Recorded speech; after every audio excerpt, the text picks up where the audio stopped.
तारपा आमची वंश परंपरा.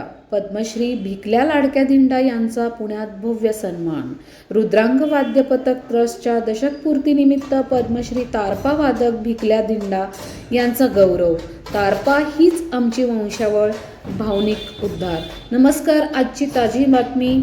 पुणे येथे रुद्रांग वाद्य पथक ट्रस्टच्या दशकपूर्तीनिमित्त आयोजित वाद्यपूजन सोहळ्यात पद्मश्री तारपा वादक भिकल्या लाडक्या दिंडा यांचा भव्य सत्कार करण्यात आला. यावेळी बोलताना दिंडा यांनी सांगितले की तारपा हे आमच्या कुटुंबाचे केवळ वाद्य नसून आमची वंशावळ आहे. पणजोबा, आजोबा, वडील आणि आता मी 4 पिढ्या हे वाद्य जपत आहोत. त्यांनी पुढे सांगितले की आज त्यांच्या नातवंडांसह 60-70 जणांनी त्यांनी तारपा शिकविले आहे. तारपा हे देवकार्याचे वाद्य असून ते श्वासावर चालते. माडाचे पान, बांबू आणि दुधीपासून तयार होणाऱ्या या वाद्यात नर मादी अशी वैशिष्ट्यपूर्ण रचना असल्याचे त्यांनी स्पष्ट केले. या कार्यक्रमाला आमदार हेमंत रासने, विविध नगरसेवक, कलाकार आणि वाद्य पथकांचे पदाधिकारी उपस्थित होते.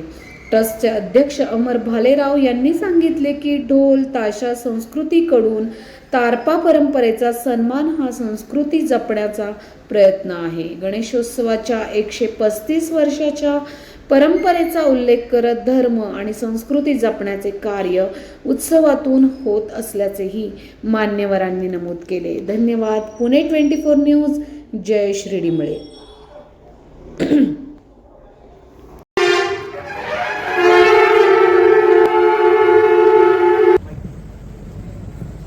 हे तारपा आमचं जे आता समोरा देवासाठी, देव कोणचंही कार्य असेल, गणपतीचा असेल, दुर्गादेवीचा असेल, कोणतेही वाद्य, हे वाद्य सुवासाने वाजतं.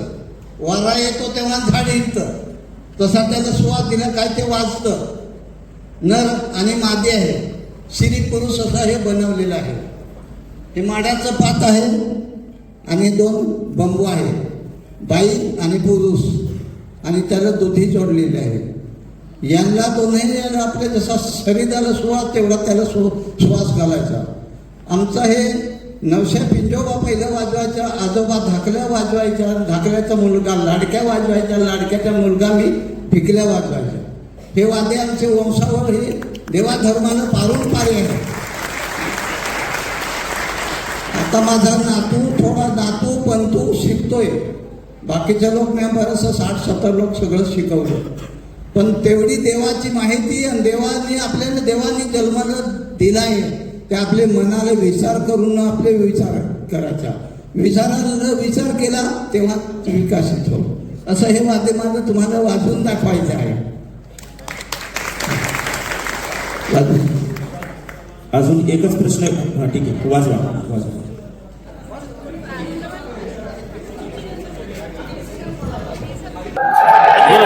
नमस्कार. रुद्रांग वाद्य ट्रस्टचं हे 10वं वर्ष आहे, दशकपूर्ती आहे. 10 वर्ष कशी गेली कळलं पण नाही. तर मग या दशकपूर्तीच्या निमित्ताने आम्ही स्वतः कलाकार आहोत, ढोलताशा ही कला आहे. त्यानुसार आम्ही कलेचा सन्मान करणं हे खूप चांगली गोष्ट आहे, मोठी गोष्ट आहे. त्यानुसार आम्ही भिकल्या दिंडा, पद्मश्री भिकल्या दिंड्यांचा आम्ही सत्कार इथं या ठिकाणी करतोय. कला दुसऱ्या कलेचा सत्कार करते इथं. धन्यवाद. थँक्यू. वाद्य पथकाचं कार्यक्रमाचं उद्घाटन या प्रसंगी होत आहे. व्यासपीठावर अनेक मान्यवर उपस्थित आहेत. समोर वाद्यवृंदातले सर्व भगिनी बंधू उपस्थित आहेत. आज 135 वर्षाची भव्य आणि दिव्य परंपरा लाभलेला गणेशोत्सव पहिल्यांदी वेगवेगळ्या माध्यमातून ज्यावेळेस अतिशय पहिला सुरुवातीचा काळ होता त्यावेळेस कार्यकर्ते स्वतः मांडव घालायचे, सजावट करायचे आणि त्या 2 महिन्यात आपल्याला उत्सवाला असं लक्षात यायचं. त्यानंतर लोकवर्गणीच्या माध्यमातून हा उत्सव जास्ती आज सुद्धा त्याच्यात लोकवर्गणीचा भाग आहे, परंतु लोकवर्गणीतनं ही चळवळ पुढे जाताना 2 महिने त्यावेळेस लोकवर्गणी केली जायची. आणि आता वाद्य पथकाची उद्घाटनं झाली की गणेशोत्सवाला असं वाटतं प्रत्येक वेळेस टप्पा बदलत गेला, परंतु धर्म, संस्कृती, परंपरा हे जपण्याचं काम या गणेशोत्सव मंडळातील ज्या वेळेस बदलत गेलेल्या त्याच्यात आलेल्या संस्कृती